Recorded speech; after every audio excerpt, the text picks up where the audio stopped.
ഇതുവരെയുള്ള ഭീഷണികളെ പോലെയല്ല, മറ്റൊരു മേഖലയിൽ കടന്നുകയറി അവിടെ വൻതോതിൽ ആക്രമണം നടത്തുകയും സൈനിക കേന്ദ്രങ്ങളെ നശിപ്പിക്കുകയും തീക്കുണ്ടമാക്കി ആ മേഖലയെ ആകമാനം മാറ്റുകയും ഏറ്റവും ഒടുവിൽ അവിടുത്തെ പ്രസിഡന്റിനെയും ഭാര്യയെയും ഒക്കെ തന്നെ പിടിച്ചുകൊണ്ടുപോകുന്ന രീതിയിലേക്ക് രാജ്യത്തിന് പുറത്തേക്ക് എത്തിച്ച് ബന്ദികളാക്കി എന്നുള്ള ഒരു വലിയ പ്രഖ്യാപനമാണ് ട്രംപ് നടത്തിയിരിക്കുന്നത്.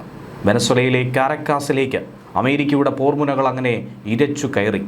ആ ഒരു ഏകാധിപതിയുടെ അന്ത്യം കുറിക്കാൻ വേണ്ടിയാണ് ഈ നാർക്കോ ഭീകരവാദ ബന്ധത്തിന് തിരശ്ശീല വീഴ്ത്താനാണ് തങ്ങൾ ഇങ്ങനെ ഒരു നീക്കം നടത്തിയത് എന്നാണ് ട്രംപ് പറയുന്നത്. സർപ്രൈസ് ആക്രമണമായി നടത്തിയിരിക്കുന്നത് ലക്ഷ്യം കണ്ടിരിക്കുന്നുവെന്നും ഇതിൻ്റെ പരിണിതഫലം എന്തു തന്നെ ഉണ്ടായാലും അതിനെ നേരിടാൻ തങ്ങൾ തയ്യാറാണ് എന്നുള്ള പ്രഖ്യാപനവുമായി തന്നെയാണ് അമേരിക്ക മുന്നിട്ട് നിൽക്കുന്നത്. എന്നാൽ ഇതിനിടയിൽ തന്നെ ആരോപണം ഉയർന്നു കേൾക്കുന്നു, ട്രംപിൻ്റെ ലക്ഷ്യം അതല്ല, ആ എണ്ണക്കലവറയാണ്. ഇതിനൊപ്പം തന്നെ ഇറാൻ്റെ ഭാഗത്തു നിന്നും അതിശക്തമായ മുന്നറിയിപ്പാണ് ട്രംപിന് ലഭിച്ചിരിക്കുന്നത്. ഇനി ഒരു അടിയെങ്കിലും മുന്നോട്ടെടുത്ത് വച്ചാൽ അതിശക്തമായ തിരിച്ചടി അമേരിക്കയ്ക്ക് നേരിടേണ്ടി വരുമെന്നാണ് ഖമനേയിയുടെ വാക്കുകൾ. ആദ്യം വെനസ്വേലയിലേക്ക് പോവുകയാണെങ്കിൽ ലോകത്തെ തന്നെ മുൾമുനയിൽ നിർത്തിയ രീതിയിലായിരുന്നു അമേരിക്കൻ സൈന്യം അവിടെ നടത്തിയ മിന്നൽ ആക്രമണം. വെനസ്വേലൻ പ്രസിഡന്റ് നിക്കോളാസ് മഡൂറോയെയും ഭാര്യ സീലിയ ഫ്ലോറസിനെയും അമേരിക്കൻ സൈന്യം ബന്ദികളാക്കി പിടികൂടി എന്നാണ് മനസ്സിലാക്കാൻ കഴിയുന്നത്.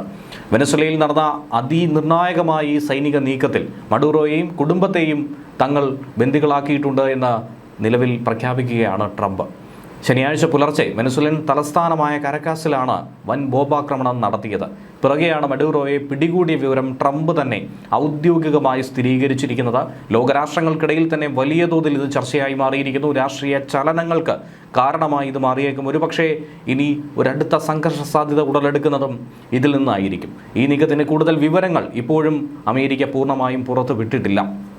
എന്നാൽ മഡൂറോയെ എങ്ങോട്ട് കൊണ്ടുപോയി, എവിടെ മാറ്റി, എന്തിന് ബന്ദിയാക്കി, അങ്ങനെയുള്ള കാര്യങ്ങളിലൊക്കെ തന്നെ ഇപ്പോഴും അവ്യക്തത തുടരുന്നുണ്ട്. വർഷങ്ങളായി മഡൂറോ ഭരണകൂടവും അമേരിക്കയും തമ്മിൽ നിലനിന്ന കടുത്ത ശത്രുതയുടെ അന്ത്യം കൂടിയാണ്. ഏറ്റവും അവസാനത്തെ ഒരു അധ്യായം എന്ന രീതിയിൽ തന്നെയാണ് നമുക്ക് ഈ നീക്കത്തെ വിലയിരുത്തേണ്ടത്. ഇതിന് പിന്നാലെ ട്രംപ് നടത്തിയ പ്രഖ്യാപനം കൂടി ശ്രദ്ധിക്കേണ്ടതാണ്. ട്രംപ് തൻ്റെ സമൂഹമാധ്യമ പ്ലാറ്റ്ഫോമായിട്ടുള്ള ട്രൂത്ത് സോഷ്യലിലൂടെ ആയിരുന്നു ഈ കാര്യം പ്രഖ്യാപിച്ചത്. അമേരിക്കൻ ഐക്യനാടുകൾ വെനസ്വേലയ്ക്കും അതിൻ്റെ നേതാവിനുമെതിരെ വിജയകരമായി വൻതോതിലുള്ള ആക്രമണം നടത്തിയിരിക്കുന്നു. പ്രസിഡന്റ് നിക്കോളാസ് മഡൂറോയെയും ഭാര്യയെയും പിടികൂടി രാജ്യത്തിന് പുറത്തേക്ക് കൊണ്ടുപോയി എന്നാണ് പ്രസ്താവനയിൽ പറയുന്നത്. അമേരിക്കൻ നിയമപാലകരുമായി സഹകരിച്ച് ഈ സൈനിക നീക്കം തങ്ങൾ നടത്തിയെന്നും ട്രംപ് എടുത്തു പറയുന്നു. വെനസ്വേലൻ തലസ്ഥാനമായ കരക്കാസിൽ അമേരിക്ക വൻതോതിലുള്ള ആക്രമണം നടത്തിയതിനു ശേഷമാണ് പ്രസിഡന്റിനെ പിടികൂടിയെന്ന കാര്യം, നാടുകടത്തിയെന്ന വിവരം ട്രംപ് പ്രഖ്യാപനം നടത്തിയത്. ഈ നീക്കത്തെ അമേരിക്കൻ നിയമനിർവഹണ ഏജൻസികളുമായി സഹകരിച്ചാണ് നടത്തിയത്. വിശദാംശങ്ങൾ ഉടൻ തന്നെ പുറത്തുവിടുമെന്നും ട്രംപ് തന്നെ കുറിക്കുന്നു.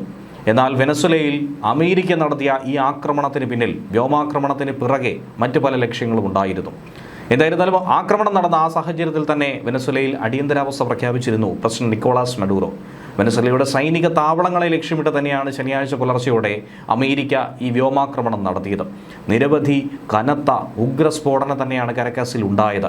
രാത്രി മുഴുവൻ തീനാളങ്ങൾ വിഴുങ്ങിയ നഗരത്തെയായിരുന്നു തങ്ങൾക്ക് കാണാൻ സാധിച്ചതെന്നാണ് പ്രദേശവാസികൾ പ്രാദേശിക മാധ്യമങ്ങളോട് പറയുന്നത്.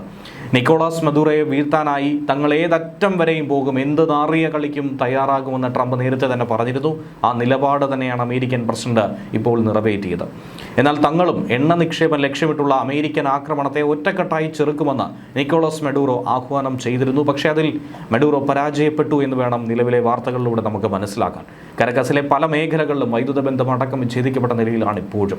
സ്ഫോടനത്തെ തുടർന്ന് നഗരത്തിലെ സൈനിക താവളങ്ങളിൽ നിന്നും പുക ഉയരുന്നതായും പലയിടത്തും വൈദ്യുതി ബന്ധം ഇനി വീണ്ടും പുനഃസ്ഥാപിക്കാൻ കഴിയാത്ത അവസ്ഥയിലേക്ക് തന്നെ മാറിപ്പോയിരിക്കുന്നുവെന്നാണ് ദൃക്സാക്ഷികളുടെ വിവരണം. നാശനഷ്ടങ്ങൾ ഉൾപ്പെടെയുള്ള കണക്കുകൾ ഇതുവരെയും പുറത്തു വന്നിട്ടില്ല. ആക്രമണത്തെ സംബന്ധിച്ച് വൈറ്റ് ഹൗസോ പെൻറ്റഗണോ ഔദ്യോഗിക പ്രതികരണങ്ങളോ ഈ ഘട്ടത്തിൽ വരെയും നടത്തിയിട്ടുമില്ല. ഉഗ്രസ്ഫോടനം തന്നെയാണ്, അതൊന്നല്ല ഒന്നിലധികം സ്ഫോടനമാണ് ഈ മേഖലയിൽ കരക്കാസിൽ നടന്നത് എന്നാണ് റിപ്പോർട്ട്. 7-ലധികം മേഖലകളിലാണ് ഒരേ സമയം ആക്രമണം നടത്തിയത്. മഡൂറോയെ എങ്ങനെയും വീഴ്ത്തുക എന്ന ലക്ഷ്യമല്ലാതെ മറ്റൊന്നും ട്രംപിന് മുന്നിൽ ഇല്ലായിരുന്നു. ശനിയാഴ്ച ദിവസം പുലർച്ചെ 1:50 കരക്കാസിൽ സ്ഫോടന പരമ്പര ആരംഭിച്ചത്. ആദ്യം പ്രതിരോധ മന്ത്രാലയത്തിന്റെ ആസ്ഥാനമായിട്ടുള്ള ഫോർട്ട് തിയോഡ, ലാ കാർലോട്ട വ്യോമത്താവളം എന്നിവ ഉൾപ്പെടെയുള്ള തന്ത്രപ്രധാന സൈനിക കേന്ദ്രങ്ങൾ അമേരിക്ക തകർത്തു. നഗരത്തിൽ വിമാനങ്ങളുടെ ഇരമ്പലും കനത്ത പുകപടലങ്ങളും ഉയർന്നതോടെ ജനങ്ങളാകെ പരിഭ്രാന്തരായി തെരുവിലിറങ്ങുന്ന കാഴ്ച. പലയിടത്തും വൈദ്യുത ബന്ധം പൂർണ്ണമായും നിലച്ചു. പ്രാദേശിക സമയം പുലർച്ചെ 2 മണിയോടെ കരക്കാസിലെ 7 സ്ഫോടനങ്ങളും താഴ്ന്നു പറക്കുന്ന വിമാനങ്ങളും ഒക്കെ തന്നെ ദൃക്സാക്ഷികൾ പലരും കണ്ടു. മൊബൈൽ ഫോണുകളിലും മറ്റുമൊക്കെ അത് റെക്കോർഡ് ചെയ്തു വെച്ച വീഡിയോ ദൃശ്യങ്ങൾ സമൂഹ മാധ്യമങ്ങളിൽ ഇപ്പോൾ പ്രചരിക്കുകയാണ്.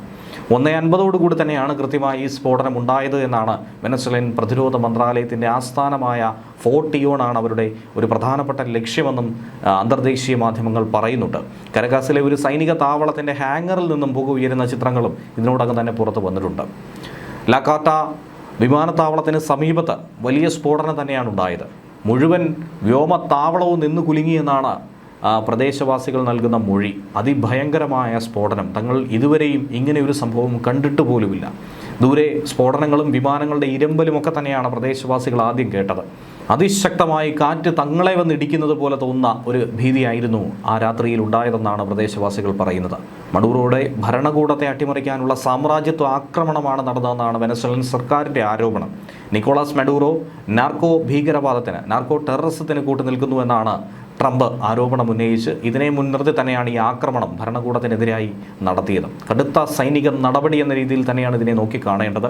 ഒപ്പം മറ്റ് രാജ്യങ്ങൾക്കുള്ളൊരു താക്കീതും. കൊളംബിയൻ പ്രസിഡന്റ് ഗുസ്താവോ പെട്രോ ഈ നീക്കത്തെ അപലപിച്ച് രംഗത്ത് വന്നിട്ടുണ്ട്. തൊട്ടടുത്ത ഐക്യനാടിനെ തന്നെയാണ് അമേരിക്ക ഇത്തരത്തിൽ ആക്രമിച്ചിരിക്കുന്നത്. ഐക്യരാഷ്ട്രസഭ അടിയന്തരമായി തന്നെ ഈ വിഷയത്തിൽ ഇടപെടണമെന്നാണ് ഗുസ്താവോ പെട്രോ പറയുന്നത്. ഈ സംഭവത്തിൻ്റെ കൂടുതൽ വിശദാംശങ്ങൾ ഇന്ന് രാവിലെ ഫ്ലോറിഡയിലെ മാറെ ലാഗോയിൽ നടക്കുന്ന പത്രസമ്മേളനത്തിൽ വെളിപ്പെടുത്തുമെന്ന് എന്തായിരുന്നാലും ട്രംപ് വ്യക്തമാക്കുകയാണ്. അതിനെക്കുറിച്ച് കാതോർത്തിരിക്കുന്നു ഏവരും. കരക്കാസിൽ പൊട്ടിത്തെറികൾക്ക് തൊട്ട് മുൻപായി അമേരിക്കയുടെ ഫെഡറൽ ഏവിയേഷൻ അഡ്മിനിസ്ട്രേഷൻ US വിമാനങ്ങളെ വെനസ്വേലയുടെ വ്യോമപാത ഉപയോഗിക്കുന്നതിന് വിലക്കിയിരുന്നു. സുരക്ഷാ കാരണങ്ങൾ ചൂണ്ടിക്കാട്ടിയായിരുന്നു അങ്ങനെ ഒരു വിലക്ക്. എന്നാൽ പിന്നീടാണ് കാര്യങ്ങൾ മനസ്സിലായത്. സൈനിക നടപടികൾ മൂലം മേഖല സുരക്ഷിതമല്ല എന്നാണ് ഫെഡറൽ ഏവിയേഷൻ അഡ്മിനിസ്ട്രേഷൻ വ്യക്തമാക്കിയത്. പ്രാദേശിക സമയം ഏകദേശം ഈ കൃത്യം നടക്കുന്നതിന് 1 മണിക്കൂർ മുന്നേ 1 മണിയോടെ ഫെഡറൽ ഏവിയേഷൻ അഡ്മിനിസ്ട്രേഷൻ ഇത് സംബന്ധിച്ച് 4 നോട്ടീസ് പുറത്തിറക്കി. നോട്ടീസിൽ പറഞ്ഞിരിക്കുന്ന 4 മേഖലകളിലാണ് ഇപ്പോൾ വ്യാപകമായ വ്യോമാക്രമണം നടത്തിയിരിക്കുന്നത്. കൃത്യമായൊരു മുന്നറിയിപ്പ് നേരത്തെ തന്നെ നൽകിയിരുന്നു എന്ന് വേണം മനസ്സിലാക്കാൻ. എന്നാൽ ഏത് സൈന്യമാണ് ഈ നടപടിയിൽ ഉൾപ്പെട്ടത്? അമേരിക്കൻ വ്യോമസേനയുടെ സംഘമാണോ ഇതിൽ മുൻപന്തിയിലുണ്ടായിരുന്നത്? ഫെഡറൽ ഏവിയേഷൻ അഡ്മിനിസ്ട്രേഷനൊന്നും അക്കാര്യം വ്യക്തമാക്കുന്നില്ല. നിക്കോളാസ് മഡൂറോയുടെ നേതൃത്വത്തിലുള്ള സർക്കാരിനെതിരെ ട്രംപിൻ്റെ നേതൃത്വത്തിലുള്ള അമേരിക്കൻ സർക്കാർ കടുത്ത നടപടികളിലൂടെ മുന്നോട്ട് പോവുകയായിരുന്നു. കരീബിയൻ കടലിലും കിഴക്കൻ പസഫിക് സമുദ്രത്തിലും ലഹരിമരുന്ന് കള്ളക്കടത്ത് ആരോപിച്ചായിരുന്നു വെനസ്വേലയുടെ ബോട്ടുകളെ അമേരിക്കൻ സൈന്യം നേരത്തെ ആക്രമിച്ചിട്ടുണ്ടായിരുന്നത്. നിക്കോളാസ് മഡൂറോ സ്ഥാനമൊഴിയണമെന്ന ആവശ്യം നിരന്തരമായി ട്രംപ് ഉയർത്തിയിരുന്നു. എന്നാൽ വെനസ്വേലയിലെ വലിയ എണ്ണ ശേഖരത്തെ ലക്ഷ്യമിട്ടുകൊണ്ട് തന്നെയാണ് ട്രംപ് ഈ നീക്കം നടത്തിയതെന്നും ആ എണ്ണശേഖരം പൂർണ്ണമായും സ്വന്തമാക്കാനാണ് ട്രംപ് ഈ നീക്കങ്ങളിലൂടെ ലക്ഷ്യം കാണുന്നത് എന്നാണ് മഡൂറോയുടെ ആരോപണം. മഡൂറോയെ സമ്മർദ്ദത്തിലാക്കാൻ വെനസ്വേലൻ ജലാശയങ്ങളിലേക്ക് പ്രവേശിക്കുന്നതും പുറത്തേക്ക് പോകുന്നതുമായിട്ടുള്ള എല്ലാ കപ്പലുകളെയും ഉപരോധിക്കുമെന്ന് ട്രംപ് നേരത്തെ ഭീഷണി മുഴക്കിയിരുന്നു. പുറകെയാണ് ഈ ആക്രമണം. അതേസമയം അമേരിക്കയെ ഭയപ്പെടുത്താനായി ഇറാൻ പല തരത്തിലുള്ള നീക്കങ്ങൾ നടത്തുന്നുണ്ട്. അധികാരത്തിൻ്റെ ഹുങ്കിൽ ലോകത്തെ വിറപ്പിക്കാനിറങ്ങിയ വൈറ്റ് ഹൗസിലെ ട്രംപിന് അതിശക്തമായ താക്കീതാണ് ഇറാൻ നൽകുന്നത്. ഇറാൻ്റെ ചങ്കുറപ്പിനെ ഭീഷണി കൊണ്ട് അളക്കാൻ നോക്കിയ ട്രംപിന് ഇപ്പോൾ അന്താരാഷ്ട്ര തലത്തിലുള്ള കനത്ത പ്രഹരം ഇറാൻ നൽകുന്നു.